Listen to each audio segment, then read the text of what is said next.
I'm Neal, and I'm a sexaholic. Hi, Neal. And being here this morning is a spiritual experience. About an hour ago, Gary came to me and he mentioned that Ron, someone that I know, had been involved in an accident. And I was concerned, and for those of you that know Ron, Gary said he's fine, but his car was totaled. And I was happy again to hear that he's fine. And Gary said he was speaking this morning. And I said, okay, I didn't know that Ron was speaking. He said, well, do you know why I'm talking to you? I said, no. He said, well, I'd like for you to speak. And it's interesting because every morning I get down on my knees and I ask God what His will is for me today. And I ask God, how can I serve today? And I ask God to make that clear to me exactly what it is that He wants for me to do today. And within an hour I was talking to Gary. So it's great to be here. And again, everything that you hear from me it's coming from God, because it's not from me. This program, everything that I have today is from God. It's a gift from God because I can't do any of it. The life that I did, I destroyed. I destroyed mine. I destroyed anyone's who came in contact with me. And it's real clear that the only life that I can do today is what God's will is for me. And I'm grateful for that. Something that I learned, in fact, just recently was I was listening to Joe and Charlie tape. Actually, it was probably about a year ago. And it's one of my favorites, and I was listening to it, and on the tape, they were talking about God is the director and God is the principal, and yes, I can relate to that. And I was someone who always prayed asking for what I wanted, what I felt my needs were. And it became real clear to me when they said God's the director and God is the CEO and God's the principal. And the last time I checked, God worked for 6 days and He hasn't gone back to work since then. And He doesn't work for me. And suddenly the realization hit me that I don't have a right to ask God for anything other than what His will is for me. And if I trust that His will is what I'm here to do, then whatever it is He guides me to do is the right thing for me to do that day. And I'm real grateful for that because that's made my life a lot easier. Yeah, my life is a lot easier. I mean, it's easy for me to stand up here before you this morning, even knowing that an hour ago this wasn't something that I'd expected to do, because God's here with me, so I really don't have to do this. God is here with me and He's doing this, and I take God into every area of my life today, and I'm real grateful for that because my life works a lot better today. Do I have problems? Yes. Yeah, I have lots of problems. I have a lot of the same problems, a lot of the same character defects, because it's become clear to me that I ask God to transform those every morning, but it's just like my recovery. He won't take it away. It won't just disappear. But if I follow what He wants me to do, I get a little more clarity. It's kind of like Jack was saying, I get to peel the onion just a little bit more, and I get to grow a little bit. The whole process for me of being in this program has been spiritual. I had, my acting out consisted of masturbation, voyeurism, promiscuity, prostitution, pornography, and I was obsessed with it. I mean, there wasn't a waking moment that went by that I wasn't obsessed with sex. That was the only thing that I could think of. That was the only thing that I knew. I couldn't look at another human being. I could not look at a woman and not have sexual fantasies. If I wasn't attracted to that woman, I would create in my mind what I needed to see in her so that I could have a sexual fantasy. That was the way I lived my life. And I got sick of living my life from that standpoint. And I would ask God to change me because I got tired of the pain. I got tired of the shame, the guilt, but I couldn't stop. I couldn't stop. And I begged God to change me, but God wouldn't do it. He wouldn't do it. And this went on for years that I asked God, because fortunately I had a relationship with God, or at least I thought I did.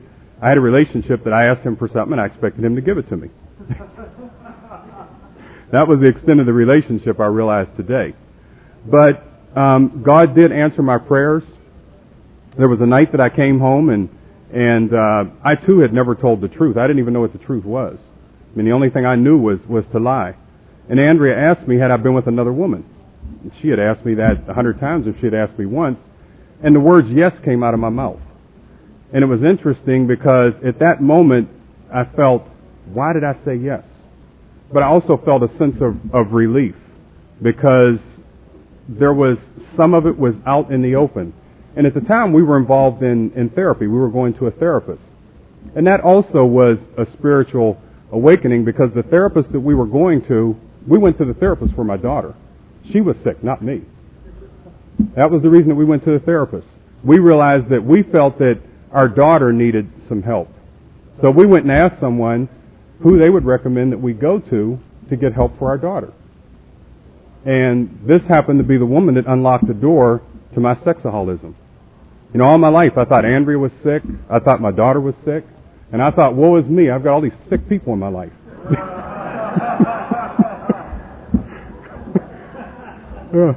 And I thought, fortunately for them, they've got this perfect person in their life to help them work through their sickness. And I'll never forget, we had been to many therapists before, and every time we went to therapy, it was that I was there to help Andrea get well. And I would just sit there and kind of sit on the same side as the therapist, trying to diagnose Andrea. I mean, it would like, we would form this team, and it's like I would move around to the side where the therapist is, and we'll sit there and let's talk to Andrea and see if we can help her. And me being the good manipulator that I was, the therapist would buy into it. And I mean, they would get to the point where Neal's okay, and you know, Andrea, there is something wrong with Andrea, and we together can help her. And this went on, and finally we went to a therapist, and I'm forever grateful for her, because early on in our meetings with her, she said, you know, you guys need help. It's not your daughter. It's what you're creating in the home that is causing problems for your daughter. And she looked at me and she said, you've got a dark side. She said, what I see is not who you are. And she said, if you continue to come, I will find what your dark side is. And I continued to go. And it was God's will because she was the first person I was ever honest with. I mean, I really tried to I got as honest with her as I possibly could. And we went in after I had admitted to Andrea that I had been out with another woman, with a prostitute. And we went in and we told the therapist, and I just said it matter-of-factly, and the therapist looked at me and she said, you're sick. And she gave me some material to read. She said, take this home and read it and come back and tell me what you think. And I came back and I said, I'm a sex addict. And I was grateful for that. And that was the first sign that God was really working for me. And it was also the first sign that God wasn't going to work for me the way I wanted Him to work for me, but that He would work for me if I just was patient and just allowed the process to unfold. And I was ever so grateful to find out I was a sex addict, because up to that point, the choices that I had for who I felt I wasn't really comfortable with, because it meant that I was just this deviant pervert. I was this one person in society and nobody did the things that I did. And I was grateful to have a definition, because I felt if somebody has defined what a sex addict is, then I'm not the only one. And obviously if somebody's defined what it is, then somebody knows how to get free of it. And she said, there's only so much I can do. I can help you in the process, but you need a 12-step program. And I made some phone calls, and I went to a couple programs, and it didn't work for me, and I found SA. And I came into the program, and I didn't like it. But again, I felt God put me in this program, and there's something happening here, so I just need to sit and continue to come to the meeting, and God will reveal to me what it is that I'm here for, why He put me in this program. And my life has just continued to unfold from that place. I continued to go to the meetings, and I began to see what this program was about. And it was coming to this conference 3 years ago that I got introduced to the Big Book. You know, I had read the White Book, and I had a sponsor, and I was doing a lot of study, because fortunately for me, when I walked in the door, and it was December 4th of 1992, I'll never forget it. And by the grace of God, I've been sober since the day I walked in the door. And I attribute that to the fact that I had a relationship with God. I was willing to depend on God because I knew I couldn't do it. Because if I could do it, I would have stopped this 15 years ago. Because my life was unmanageable long before I came into this program. And it was clear to me that my life was unmanageable. I didn't want to live my life from the place that I was. And I also was at bottom. I mean, I was at a place where I was willing to do whatever it took to be free of this disease. I didn't come in the door wanting to learn how to control and enjoy it. I came in the door wanting to be totally, absolutely free of it. I did not want to act out not another moment of my life. And I'm grateful for that. And again, that was God's work. Because God brought me to the program when He knew, okay, Neal's where I need him to be now. To where he's willing to do the work that I have for him to do. And it's painful, but I've come to learn that God doesn't give me anything that I can't do, and I guess it's because I don't have to do it. You know, it's Him doing it. And everything that He brings to me, it's when He knows that it's time and we're ready to do the work. I got a sponsor, and I began working the steps, and I love the steps. I love the big book. I love the program. Because the program is designed to draw me closer to God. And that's what I want. And I just fell in love with the program when I found that, oh, here's a program that's designed just to bring me closer to God.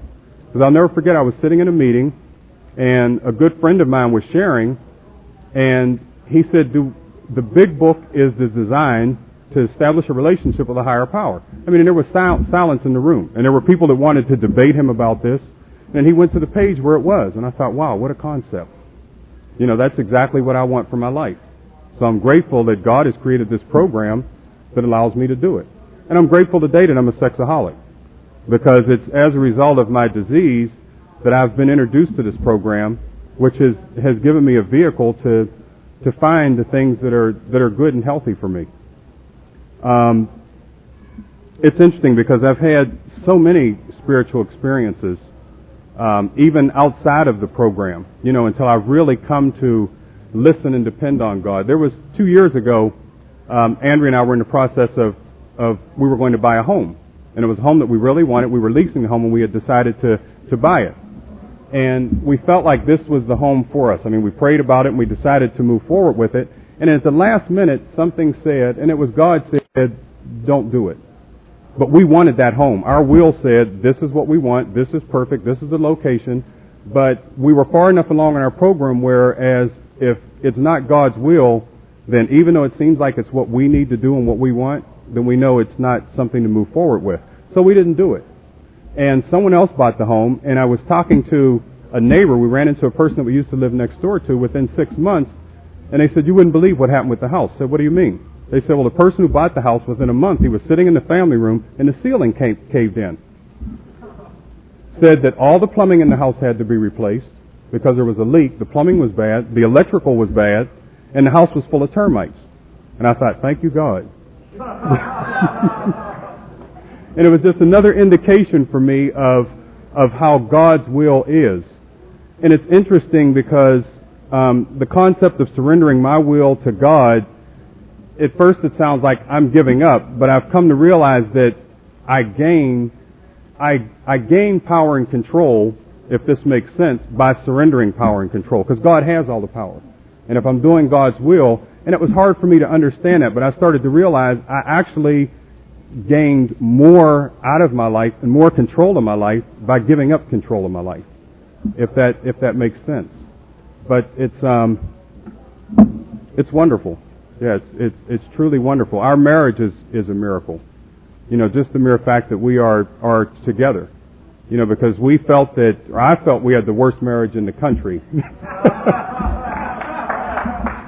Andrea said it was the worst marriage in the world. But as a result of our turning our marriage over to God, and I'll never forget when that took place, we were in a couples meeting. And we were at a place where we were ready to walk away from the marriage. We were sitting at a table together, and I mean, it's just like any other meeting. There's no crosstalk. And we were with a number of couples. There were about 6 of us that had been meeting together for quite a while. So we had established a pretty close bond, because we got into a couples recovery not long after I got into individual recovery. And I was in the midst of sharing, and one of the couples interrupted me and said, can we go back, and we forgot to read the 12 steps. And we read through the 12 steps, and suddenly everything changed, and suddenly the realization came to me that I could do the same thing with our marriage that I was doing that was working in my life. That if God was taking care of me as an individual and keeping me sober and helping me recover, He could also do the same thing in our relationship. And our relationship changed instantly. The minute we put it in God's hands and we stepped back and acknowledged that we couldn't do it, and we gave it to God, our relationship started to shift. and suddenly we were guided to do the things that we needed to do. And again, God doesn't do it for me. I have to do the work. But God gives me directions and shows me what I need to do. And again, I'm at a place today where I trust that because I know that it works. In fact, I'm at a place where if it's something I want to do, I know it's probably the wrong thing. Yeah, I know I'm pretty clear that it's probably not going to work because I've got enough failures. I mean, I could go through a list of failures. We could sit here for the rest of the day talking about the things that I've done that didn't work. So it was real easy for me to decide to try God. And something that Roy shared in a meeting really struck home with me when I was struggling with turning my will over to the care of God. And when he talked about lust being the God that I already had, when he shared about my already having a God, and it was a matter of choosing which one I wanted, that I wasn't in control of my life as it was, that lust was controlling my life. And I thought, wow, what a concept. I already have a higher power. It's just I've got the wrong one. So that made it easy for me to decide, I think I'm going to try a different higher power. And that higher power for me is God. And God does far more for me than lust ever did. Yeah, far more for me than lust ever did. And I'm totally powerless over lust. And it's interesting, I had a little reminder last night. We were sharing in a couples meeting, and I must have said something along the lines of what I do in our relationship. Because we got back to the room, and everything was fine, and within a moment, anger and resentment came up for me. And I didn't say anything to Andrea for about 30 minutes. And then I made amends to her, and I told her, I said, that's a reminder that I'm powerless. I said, and obviously, for just a brief moment, I became powerful. Because I referred to in my sharing what I do. I said, and God was just giving me a gentle reminder that I don't do anything, that God does it. And I'm real appreciative of those gentle reminders. I don't have to get hit over the head by a 2x4 anymore. You know, I've done it that way. And so I'm real grateful that God taps me on the shoulder today and I can understand and realize what it is that He wants me to do. As a result of awakening spiritually, my life has changed dramatically. I never took risks before. I never tried anything that I didn't know that I could do and didn't know that I could do well. So I didn't do very many things other than act out. I mean, that was the one thing I knew I could do well was to act out. And then with acting out, so much of it was done alone until if I didn't do it well, nobody knew it. Yeah, there wasn't someone there to judge my performance. But lately I found myself, I went to the couples retreat last year and there was some art projects we were doing. And I've never done art. I've always shied away from it because I didn't want people to laugh at what I was doing and say, ooh, look at what Neal's done. And when we got to an art project, I started to walk away. And someone, I don't remember who it was, gently reminded me that this is a couples retreat and that means we do the activities as a couple. And I thought, oh, okay. So that means I've got to do this. And I sat down and Kurt was sitting next to me, and I started to see what Kurt was doing, and I thought, wow, Kurt's having fun. And I started to do some things myself, and to make a long story short, today I paint. I went out and I bought some paint, I went out and bought brushes, and today, to relax, I paint.